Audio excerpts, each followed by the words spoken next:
Hello नमस्कार जय Hind good morning साथियों। मैं अश्विनी गंगवार स्वागत करता हूं आपके अपने यूट्यूब चैनल डी के कैरियर क्लासेस में। तो साथियों, आज मैं आपके लिए एक नया टॉपिक लेकर आया हूं। अभी तक जो हम कल पढ़ रहे थे उसमें हमने पंचायती राज व्यवस्था पढ़ा था। कल हमने जो लास्ट लेक्चर पढ़ा था स्थानीय सुशासन का पढ़ा था। आज मैं आपके लिए जो टॉपिक लेकर आया हूँ उसी की अभी बात करेंगे। उससे पहले आज का जो मोटिवेशनल कोड है उसको पहले सुन लीजिएगा कि उफनते तूफान को मात देना है तो अधिक जोखिम उठाते हुए हमें पूरी शक्ति के साथ आगे बढ़ना होगा। ये बात महात्मा गांधी जी ने कही थी, जो हमारे राष्ट्रपिता हैं। उन्होंने कहा था कि उफनते तूफान को मात देना है तो अधिक जोखिम उठाते हुए हमें पूरी शक्ति के साथ आगे बढ़ना होगा।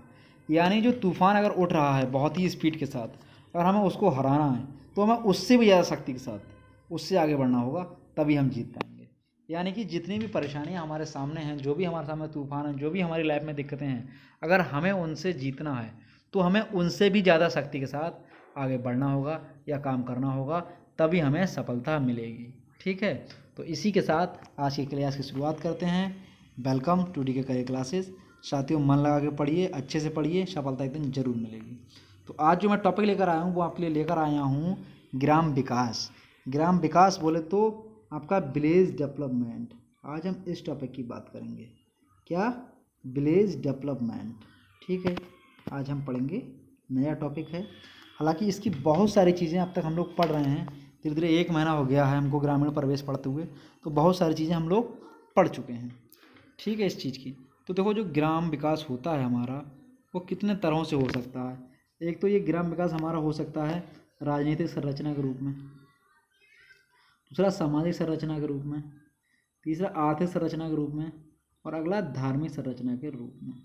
ठीक है, तो आप लोग राजनीतिक संरचना के बारे में लगभग पढ़ चुके हैं। इसमें हम लोगों ने पढ़ा पंचायती राज व्यवस्थाएं या पंचायती राज संस्थाएं। ठीक है, ये आप लोग पढ़ चुके हैं। इसमें आपने पढ़ा था डॉक्टर पी.के. राव समिति, पी.के. थुंगम समिति, या आपने इसमें पढ़ा बलवंत राय मेहता समिति।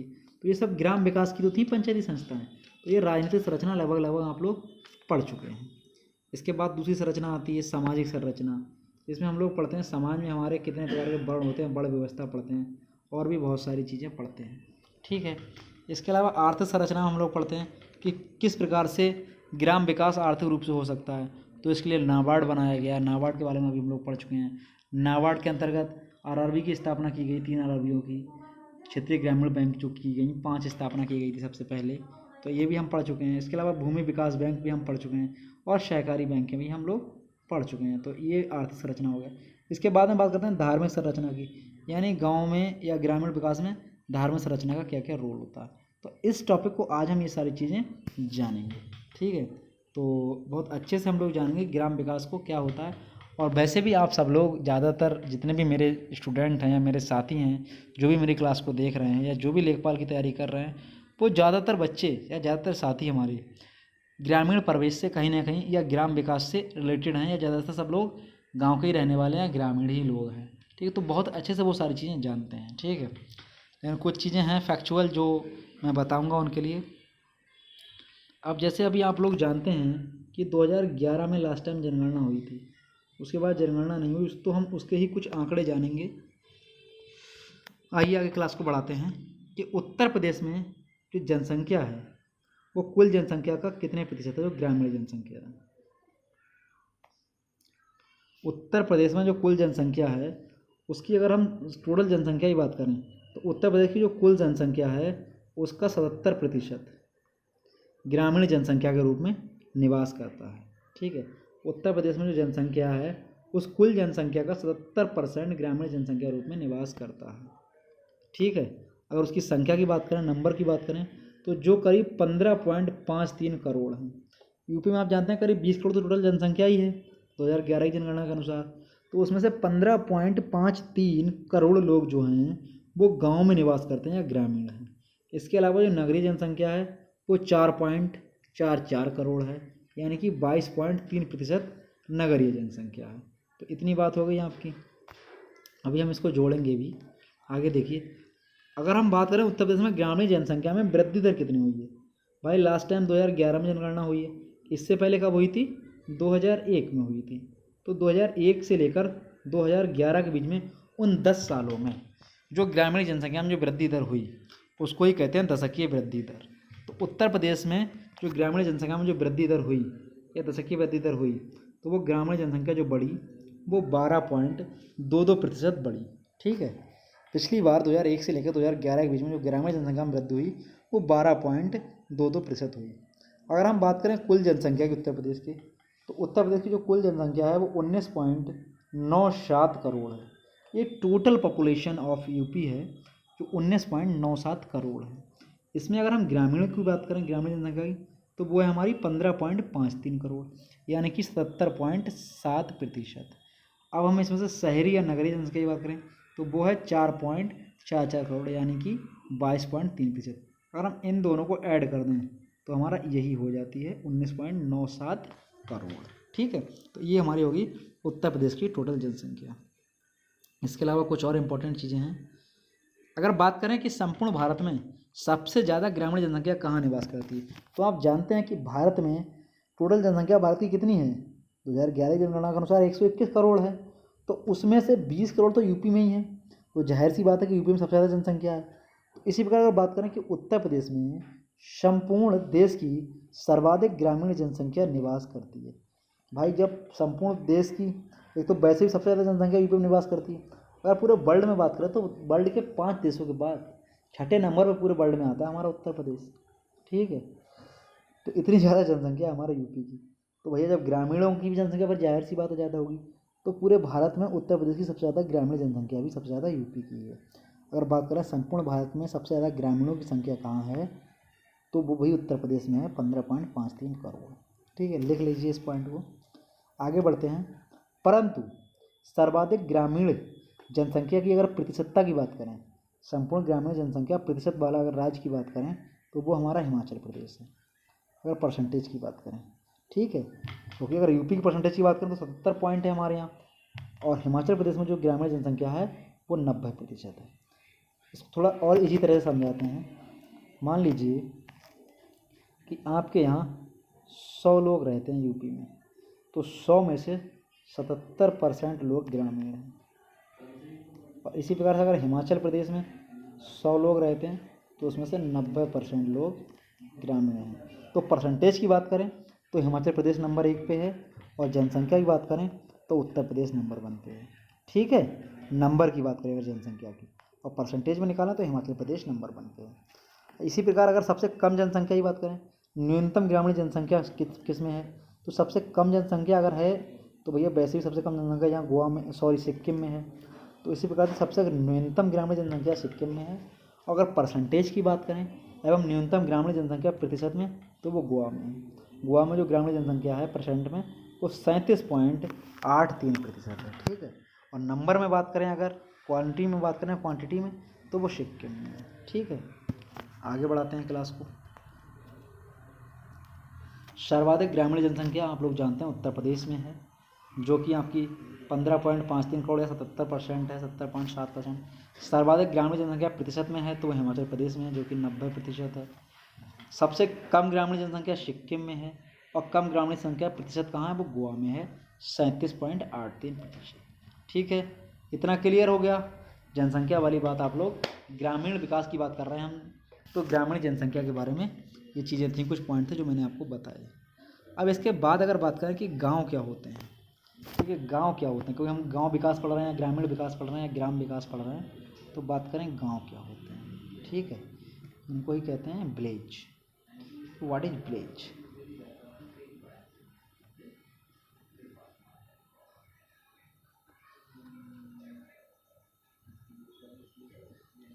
विलेज क्या होते हैं, तो अगर हम इसकी थोड़ी वैसी लैंग्वेज की बात करें, किताबी लैंग्वेज की, तो समझ लीजिए कि सामाजिक संबंधों का स्थायित्व प्रदान करने वाला क्षेत्र ही गांव कहलाता है। यानी एक ऐसा क्षेत्र जहाँ पे हम सामाजिक संबंधों का स्थायित्व प्रदान करते हैं, ऐसे क्षेत्र को गांव कहते हैं। यानी ऐसा क्षेत्र जहाँ पे हमारे आपस में संबंध बहुत अच्छे होते हैं, लोगों के एक दूसरे से कनेक्ट होते हैं सामाजिक रूप से, तो ऐसे क्षेत्र को गाँव कहते हैं।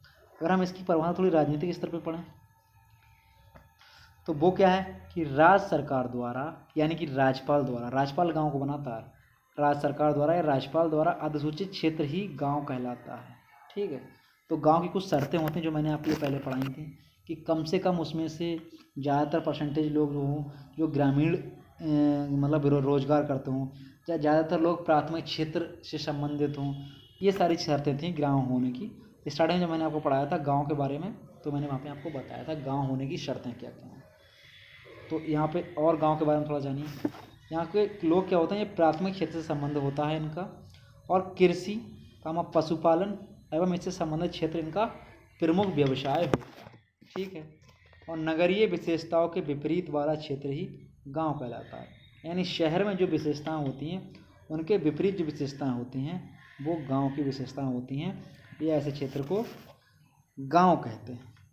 अब कुछ विशेषताएं हैं जो हम जान लेते हैं कि भारतीय गांव की विशेषताएं क्या क्या हैं।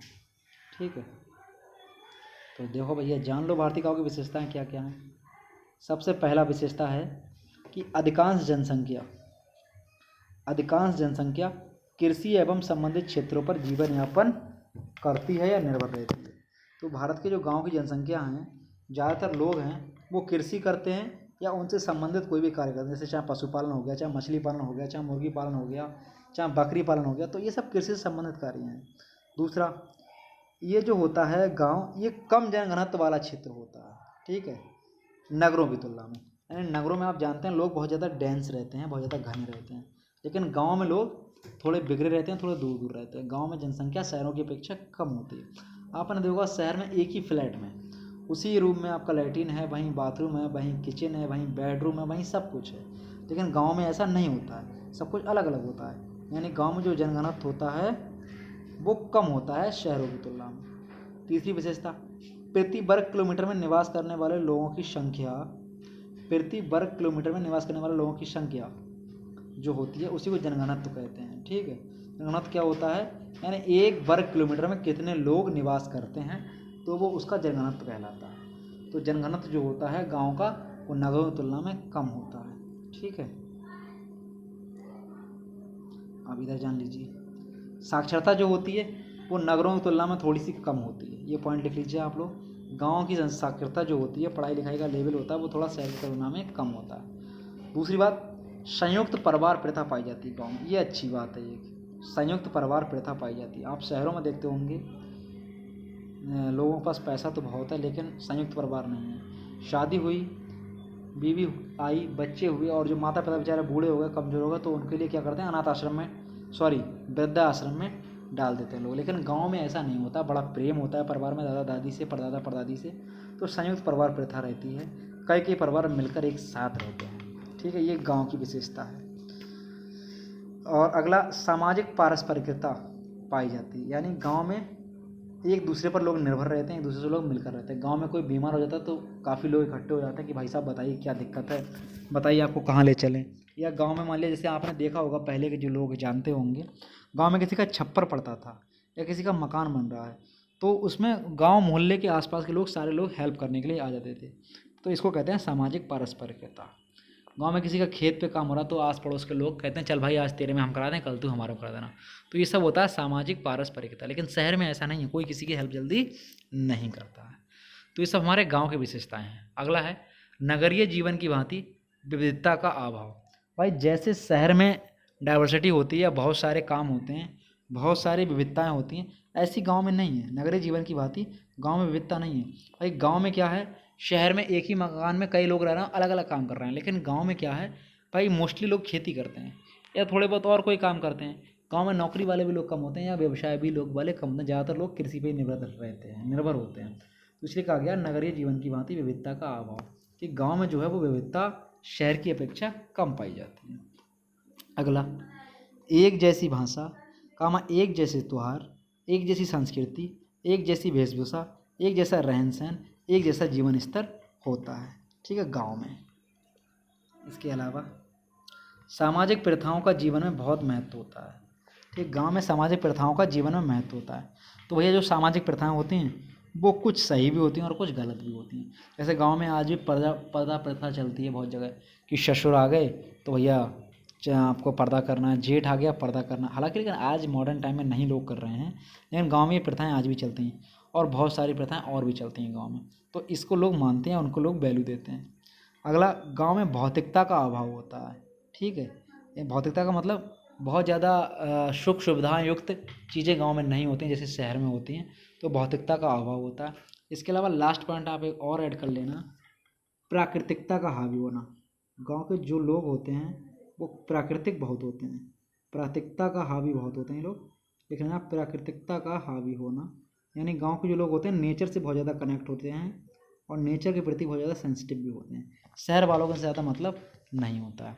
गांव के लोग आप जानते हैं खेती पाती करते हैं या गांव में जानवर का पालन करते हैं, तो धीरे धीरे वो क्या करते हैं, प्रकृति से बहुत कनेक्ट होता है। उनको पेड़ पौधों से बहुत प्यार होता है, जानवरों से बहुत प्यार होता है, तो वो कहीं ना कहीं वो प्रकृति के बहुत प्रेमी होते हैं। तो कह सकते हैं प्राकृतिकता का हावी होना।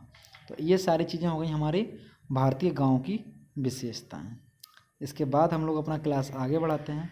अगला है ग्रामीण विकास से आशय, यानी ग्रामीण विकास से आप क्या समझते हैं, इसका क्या आशय है, तो थोड़ी सी इसकी बात करते हैं।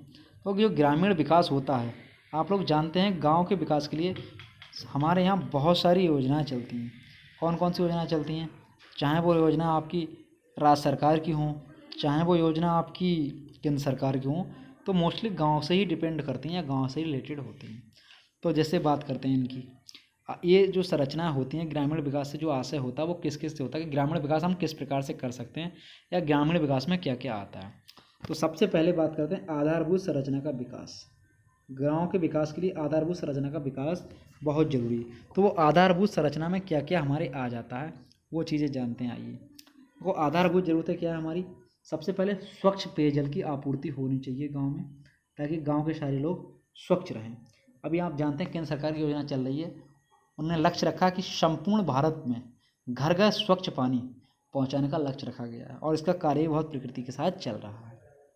अगला बिजली, आधारभूत संरचना में बिजली भी आती है, गांव गांव बिजली भी पहुंचानी, ये भी हमारे ग्रामीण विकास में आना है।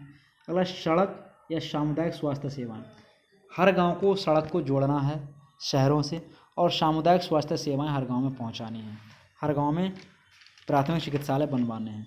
इसके अलावा परिवहन एवं संचार सेवाएं, गांव गांव में परिवहन पहुंचाना है, गांव गांव में इंटरनेट पहुंचाना है, गांव गांव संचार पहुंचाना है, ये भी हमारा इसी में आ जाता है ग्रामीण विकास में।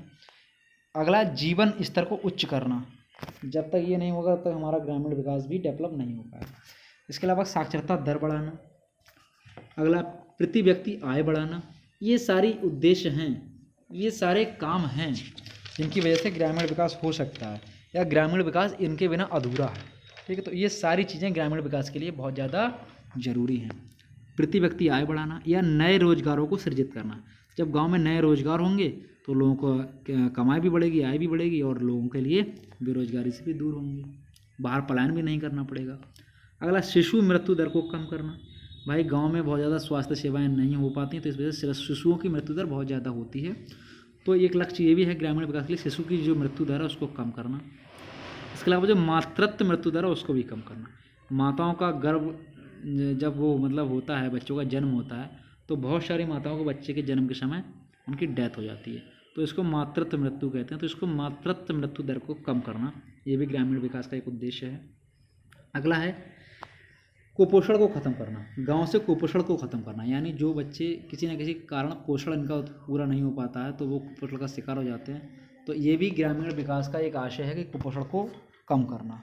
इसके अलावा ग्रामीण क्षेत्रों में आवास की व्यवस्था, गांव में आप जानते हैं बहुत सारे आवास योजना चल रही हैं, तो सभी लोगों को ग्रामीण जिनके पास पक्के मकान नहीं हैं उनके लिए गांव में आवास की व्यवस्था करना। तो इतनी सारी चीज़ें हैं जिनसे हमारा ग्रामीण विकास होता है। तो ये सारी चीज़ें जितनी जल्दी हर गांव में पहुंच जाए उतना अच्छा है। तो ये सारी चीज़ों पे बहुत सारी योजनाएं आती हैं, बनती हैं, बिगड़ती हैं और आती रहती हैं, लेकिन फिर भी अभी तक हमारे गाँव की कायाकल्प सब लोगों की नहीं हो पाई है। तो सरकारों पर इस पर ज़्यादा ध्यान देना चाहिए। होता क्या है, योजनाएं बहुत सारी आती हैं, चली जाती हैं, बनती हैं, बिगड़ती हैं, लेकिन योजना केंद्र सरकार से चली, लेकिन बहुत सारी योजनाएं गांव तक पहुंचने से पहले ही ख़त्म हो जाती हैं। उसके बीच में जो वहाँ से लेकर नीचे तक के अधिकारी हैं वो बीच में ही उन योजनाओं को हजम कर जाते हैं या कह सकते हैं खा जाते हैं। वो गांव तक जो सच्चे जिसको व्यक्ति को मिलना चाहिए, जो ग्रामीण है, जो उसका वास्तविक हकदार है, उसको वो योजनाएं मिल ही नहीं पाती हैं और वो कागजों में ही पूरी होकर समाप्त हो जाती हैं। ये दुर्भाग्य कह सकते हैं हमारे देश का। हाँ, आगे बढ़ते हैं। तो साथियों, कैसा लग रहा है क्लास, आशा करते हैं आपको समझ में आ रहा होगा। तो चैनल को हमारे लाइक, शेयर और सब्सक्राइब करते रहिए चैनल को, और ज़्यादा से ज़्यादा लोगों को इस चैनल से लाभ पहुँचाइए, क्योंकि मैं आपके लिए ग्रामीण परिवेश पूरा फ्री ऑफ कॉस्ट कराऊँगा।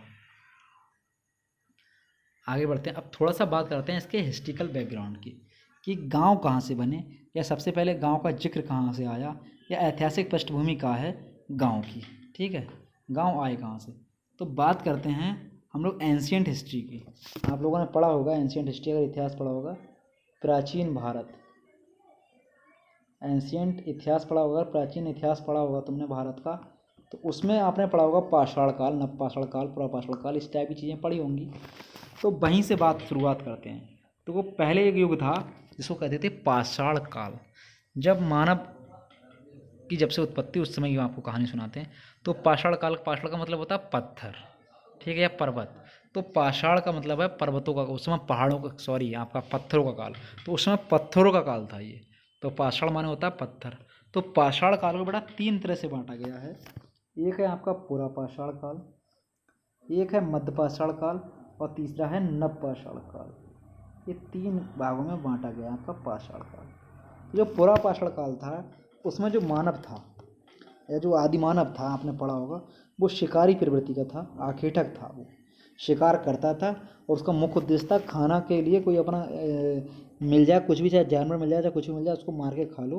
तो उसका प्रमुख उद्देश्य था, शिकारी वाला वो था उसका जीवन। खाद्य संग्रह का कार्य करता था, भोजन अपना इकट्ठा करता था, उनको खाता था और जीता था।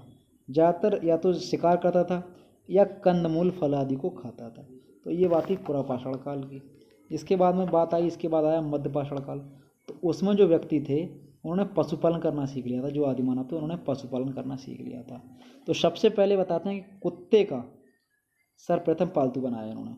इसके बाद इन्होंने भैंस को, भेड़ को, बकरी को, इनको बनाया पालतू, जिनसे इनको दूध प्राप्त हो सके और इसको ये पी सकें। तो पशुपालन के साक्ष्य सबसे पहले कहाँ मिलते हैं हिस्ट्री में, तो आजमगढ़ से मिलते हैं जो कि एमपी में पड़ता है, और बागौर से मिलते हैं जो कि राजस्थान में पड़ता है। तो यहाँ से मध्यपाषाण काल के पशुपालन के साक्ष्य मिलते हैं। इसके बाद में जाते हैं हम लोग नवपाषाण काल पे। तो जो नवपाषाण काल है हमारा, इसमें बताते हैं सबसे पहले कृषि की शुरुआत हुई। तो सबसे पहले कृषि की शुरुआत में इन्होंने क्या करा, उगाया। सबसे पहले जौ और गेहूं की खेती करी इन्होंने, और इसके जो साक्ष्य मिलते हैं वो मेहरगढ़ से मिलते हैं या बलूचिस्तान से मिलते हैं। ये पाकिस्तान में पड़ते हैं दोनों एरिया। तो यहाँ से आपके सबसे पहले कृषि की शुरुआत के साक्ष्य मिलते हैं, जौ और गेहूँ की यहाँ पे इन्होंने खेती करी थी। ठीक है, तो इसके बारे में थोड़ा और बता दें आपके लिए। जो नवपाषाण काल है वहाँ से कृषि की शुरुआत मानी जाती है। और जो यहाँ का मानव था, नवपाषाण काल का जो मानव था, ये स्थायी बसावर मानव था। कहा जाता है कि ये लोग स्थायी थे, एक जगह बसने लगे थे। धीरे धीरे जब ये लोग कृषि करने लगे तो ये लोग एक जगह बसने भी लगे थे। और यहाँ का जो मानव था नवपाषाण काल का, ये गर्त आवास बना कर रहता था। गर्त आवास समझते हो, मिट्टी के अंदर या ज़मीन के अंदर सुरंग टाइप से या छोटा सा गोल टाइप के घर टाइप के बना के रहता था, नीचे ज़मीन के अंदर बना के। तो वो जो गर्त आवास बना के रहता था, इसके प्रमाण कहाँ मिले हैं, तो इसके प्रमाण आपके बुर्ज होम से मिले हैं। बुर्ज होम और ये जगह है गुफ कराल, गुफ कराल और बुर्ज होम से मिले हैं। ये दोनों जगह आपकी कश्मीर में पड़ती हैं। और इसके अलावा पंजाब में एक जगह है सराय खोला, सराय खोला से भी गर्त आवास के प्रमाण मिले हैं नवपाषाण काल के। इसके अलावा एक तो ये रहता था आपका गर्त आवास में मानव यहाँ का, और इसके अलावा ये मानव घास फूस की झोपड़ी बना कर भी रहता था। ठीक है, आप लोग ये मत समझना कि भैया आपके लिए हिस्ट्री पढ़ा रहे हैं, हिस्ट्री नहीं पढ़ा रहा हूँ मैं, आपके लिए कनेक्ट कर रहा हूँ कि कहाँ से मानव का विकास हुआ, कहाँ से मानव आया। अभी तो ये कहाँ रह रहा है, गर्त आवास में रह रहा है, घास फूस की झोपड़ियों में रह रहा है, गोबर गोबर की बना के। लेकिन धीरे धीरे ये किस प्रकार से घरों में रहेगा, किस प्रकार से गांव का निवास होगा, ये सब मैं बताऊंगा अभी आपके लिए।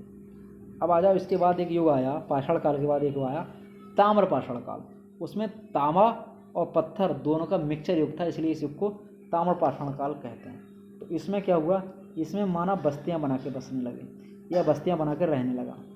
अगला, बस्तियों की संरचना गोल होती थी, मकान प्राय एक कमरे के होते थे एवं मकान कच्चे होते थे ताम्रपाषाण काल में। ठीक है, तो एक स्थान है बेटा ग्लुंद, जहाँ से साक्ष्य मिले हैं पक्के मकान के। एक्सेप्शन इज एवरीवेयर, आप लोग जानते हैं कि अपवाद तो हर जगह है। वहाँ पे भी कोई ना कोई खुरापाती रहा होगा जिसने कहा होगा नहीं मैं तो पक्के बनाऊंगा। तो पक्के मकान कैसे होते थे, गिलुंद में जो पक्के मकान के साक्ष्य मिले हैं उनमें पक्की ईंटें जो हमारे इस समय में आज लगती हैं, भट्टे वाली पकी हुई ईंटें, तो गिलुंद में जो मकान मिले हैं वो पक्के मकान मिले हैं, पक्की ईंटों के बने हुए मिले हैं। और ऐसी एक जगह है इनाम गाँव, इनाम गाँव महाराष्ट्र में पड़ता है। तो भैया वैसे तो इस जगह पे ताम्रपाषाण में सिंगल कमरे के मकान मिलते थे, लेकिन इसमें 5 कमरों वाला मकान मिले हैं, या 5 कमरों वाले मकान खुदाई में मिले हैं, वहाँ इनाम गाँव महाराष्ट्र में। ठीक है, अब आगे बढ़ते हैं। अब इसके बाद ताम्र प्रश्न के बाद आया बेटा सिंधु सभ्यता। तो सिंधु सभ्यता आप लोग जानते हैं, सिंधु सभ्यता में गांव का कोई भी प्रमाण प्राप्त नहीं होता है, क्योंकि सिंधु सभ्यताएं आपने पढ़ी होगी वो पूरी की पूरी नगरीय सभ्यता थी। आपने पढ़ा होगा सिंधु सभ्यता, मोहनजोदड़ो सभ्यता, हड़प्पा की सभ्यता, ये सब आपने पढ़ी होंगी, सब सिंधु सभ्यता का हिस्सा हैं। तो इनमें आपने देखा होगा कि नाली मिलती हैं और बहुत सारे स्नानागार मिले, अन्नागार मिले। तो ये बेटा कोई भी गांव की सभ्यता नहीं थी, यहाँ पे गांव का कोई भी प्रमाण प्राप्त नहीं होता है। ये टोटली शहरी सभ्यता थी या पूरी नगरीय सभ्यता थी सिंधु सभ्यता। फिर सिंधु सभ्यता के बाद बेटा आते हैं हम लोग वैदिक सभ्यता पे। जो वैदिक सभ्यता आई, तो वैदिक सभ्यता को 2 तरह से बांटा गया। एक हमारा पूर्व वैदिक सभ्यता या पूर्व वैदिक काल, जिसको ऋग्वैदिक काल भी कहते हैं। पूर्व वैदिक काल में ऋग्वेद लिखे गए, उसके बाद तीनों वेद लिखे गए, तो वो है उत्तर वैदिक काल। ठीक है, तो पूर्व वैदिक काल इसको ऋग्वैदिक काल कहते हैं, या फिर आपका उत्तर वैदिक काल। तो वैदिक सभ्यता 2 जगह बांटी गई। तो आप लोग जानते हैं वैदिक सभ्यता में ही आर्य आए भारत। तो आर्य भारत में आके बसे। तो सबसे पहले आर्य कहाँ बसे? तो पंजाब के क्षेत्रों में बसे सबसे पहले आकर आर्य, या सबसे पहले पंजाब के क्षेत्रों में आकर आर्य रहने लगे। और जिस क्षेत्र में ये बसे उस क्षेत्र के लिए सप्त सैंधव प्रदेश कहा गया, या सप्त सैंधव प्रदेश कहा गया। ठीक है, इन्होंने आर्यों ने आके बस्तियां बनाई, और कहा जाता उन्हीं बस्तियों को धीरे धीरे फिर गांव का रूप ले लिया। और गांव का जो आरंभ हुआ, या जो ग्रामों का आरंभ हुआ, वो कहीं ना कहीं हमारा वैदिक सभ्यता से रिलेटेड है, या वैदिक सभ्यता से ही गांव का विकास प्रारंभ हुआ। तो ये थी आपकी पूरी कहानी, या था आपकी ये ऐतिहासिक पृष्ठभूमि कि गांव का आरंभ कहाँ से हुआ। तो वैदिक सभ्यता से ही गांव का आरंभ हुआ। ठीक है, आगे पढ़ते हैं। गांव का प्रारंभ पूर्ण वैदिक काल से माना जाता है, परंतु उत्तर वैदिक काल आते आते गांव काफ़ी समृद्ध हो चुके थे। ठीक है, तो गांव का आरंभ जो है वो पूर्व वैदिक काल से माना जाता है।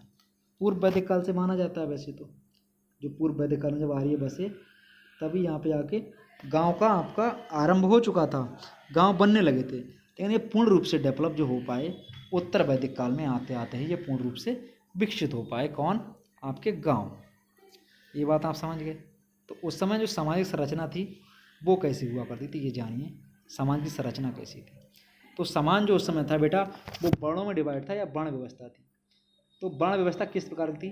अगर हम लोग ऋग्वैदिक काल की बात करें तो ऋग्वैदिक काल में तो जो आपकी वर्ण व्यवस्था थी वो कर्म आधारित थी। कहा जाता है कि जो वर्ण बने ये ब्रह्मा से बने हैं, ब्रह्मा के मुख से कहते हैं कि आपका ब्राह्मण का जन्म हुआ है, ब्राह्मण की क्या कहते हैं, ब्रह्मा की भुजाओं से क्षत्रिय का जन्म हुआ है, और भुजाओं से नीचे वाला शरीर से वैश्य का हुआ है, और सबसे नीचे वाले जो पैरों से शूद्र का जन्म हुआ है, ऐसा मानते हैं। ठीक है, ऋग्वैदिक काल में। लेकिन आपका वैदिक काल में। लेकिन जो ऋग्वैदिक काल था उसमें जो ये वर्ण बटे हुए थे आपके ब्राह्मण, क्षत्रिय, वैश्य, शूद्र, ये कर्म पर आधारित थे। ठीक है, जो कर्म करेगा, जो आपका ज्ञानी पुरुष होगा वो ब्राह्मण है, जो लड़ाई झगड़े का काम करता है या जो सेनाओं में होता था या जो राजाओं के साथ रहता था उनकी सुरक्षा के पास थे वो क्षत्रिय है, जो आपका व्यवसाय करता है वो वैश्य है, और जो सेवा करता था वो शूद्र है। तो ऐसा था ऋग्वैदिक काल में। लेकिन जब उत्तर वैदिक काल आया, उत्तर वैदिक काल आते आते ये जो थे आपके चारों वर्ण ये फिर आपके वंशानुगत हो गए। यानी जो ब्राह्मण है तो उसके बच्चे ब्राह्मण होंगे, जो क्षत्रिय है उसके बच्चे क्षत्रिय होंगे, जो वैश्य है जो वैश्य कार्य कर रहा है उसके बच्चे वैश्य होंगे, और जो शूद्र है तो उसके बच्चे भी शूद्र होंगे। ये हो गया आपका उत्तर वैदिक काल आते आते। तो ये कहीं ना कहीं थोड़ा ठीक नहीं था, लेकिन क्या करें, जो हुआ सो हुआ। फिर हुआ क्या? अगर हम बात करें कि वर्ण व्यवस्था का जिक्र कहाँ मिलता सबसे पहले, तो वर्ण व्यवस्था का जिक्र मिलता है वो सबसे पहले ऋग्वेद के 10वें मंडल में मिलता है, और एक सूक्त है पुरुष सूक्त। तो यहाँ पे वर्ण व्यवस्था का सबसे पहले जिक्र मिलता है। कौन कौन से 4 वर्णों का यहाँ पर जिक्र मिलता है? तो ऋग्वेद के 10वें मंडल के पुरुष सूक्त में जो 4 आपका वर्णों का जिक्र है वो है ब्राह्मण, क्षत्रिय, वैश्य और शूद्र। ठीक है, तो इन चारों का जिक्र मिलता है। बाकी इन चारों की बड़ी लंबी कहानी मैं ज़्यादा आपको नहीं बताऊंगा, क्योंकि मैं ये चीज़ आपको नहीं पढ़ा रहा हूँ। कहीं ना कहीं ये एंशिएंट हिस्ट्री का पोर्शन है। कभी हिस्ट्री पढ़ाने का आपको मौका मिलेगा तो वहाँ पे आपके लिए मैं जब पूरा वैदिक काल पढ़ाऊँगा या वैदिक सभ्यता पढ़ाऊँगा तब वहाँ पे डिटेल में पढ़ाया जाएगा। हम लोग यहाँ पे अभी पढ़ रहे हैं ग्रामीण समाज या गाँव का विकास, तो वहीं से हम तक रिलेट रखेंगे। तो ये चीज़ें हो गई। तो उत्तर वैदिक काल में ये वंशानुगत हो गया। अगर हम राजनीतिक संरचना की बात करें गांव की उस समय, तो सबसे छोटा जो होता था वो होता था कुल। कुल बोले तो एक परिवार, उसका जो हेड होता था या कुल का जो परिवार का जो मालिक होता था उसको कुलप कहते थे, जो घर का मुखिया होता था वो। और जो कुल से मिलकर बनते थे गांव या परिवारों से मिलकर, तो गांव का जो मुखिया होता था उसको ग्रामीणी कहते थे। और फिर बहुत सारे गांव मिलकर बनता था एक जन, तो जन के मुखिया को कहते थे गोप। और बहुत सारे जन मिलकर बनता था एक विष, तो विष के मुखिया को कहते थे विषपति। और बहुत सारे विष मिलकर बनाते एक राज्य, तो राज्य के मुखिया को कहते थे राजन। तो ये उस समय राजनीतिक पूरी व्यवस्था थी, कब? वैदिक काल में। ठीक है, तो ये सारा था आपका कुल मिला के थोड़ा सा ग्राम विकास के बारे में मैंने आपको बताने की कोशिश की। अभी कैसा लगा आपको ये लेक्चर, कमेंट बॉक्स में ज़रूर बताइएगा। अभी इसका ग्राम विकास का एक लेक्चर मैं आपको और बताऊंगा, जिसमें थोड़ा सा ग्रामीण समुदाय का संस्कृतिकरण, पश्चिमीकरण और आधुनिकीकरण के बारे में बताऊंगा, और थोड़ा सा उत्तर प्रदेश के बारे में बताऊंगा। ठीक है, तो कैसा लगा ये क्लास साथियों, कमेंट बॉक्स में ज़रूर बताइएगा। और बाकी अपनी पढ़ाई को कंटिन्यू करिएगा। ठीक है, बाकी चैनल को ज़्यादा से ज़्यादा लाइक, जरूर सब्सक्राइब कीजिएगा। Thanks for watching. Okay, bye.